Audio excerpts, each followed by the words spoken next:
இனி உங்கள் சுவரில் ஆணி அடிக்க வேண்டாங்க. தூக்கி போடக்கூடிய இந்த வாட்டர் பாட்டில் மூடி மட்டும் இருந்தாவே போதும். ஸோ இதுக்கு வந்து நான் வந்து கொஞ்சம் பெரிய சைஸில் இருக்கக்கூடியதான வாட்டர் பாட்டில் மூடி எடுத்துருக்கிறேன். நெக்ஸ்ட்டு வந்துட்டு பேப்பர் பின் வந்து நான் எடுத்துருக்குறேங்க.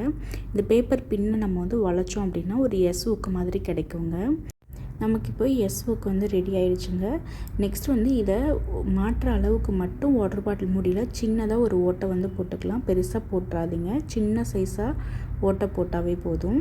நெக்ஸ்ட் நம்ம என்ன பண்ண போகிறோம் அப்படின்னாக்கா, அந்த எஸ் ஒர்க் ரெடி பண்ணோம் இல்லையா, அதில் வந்து சின்ன பகுதியாக இருக்கிறத இந்த வாட்டர் பாட்டில் மூடியில் வந்து மாட்டி ரெடி பண்ணிக்கலாங்க. அந்த பெரிய பகுதியாக இருக்கிறத வந்துட்டு நம்ம மற்ற பொருள் மாட்டுறதுக்கு நம்ம யூஸ் பண்ணிக்கலாம். நெக்ஸ்ட்டு டபுள் சைட் டேப் வந்து ஒட்டிக்கலாங்க.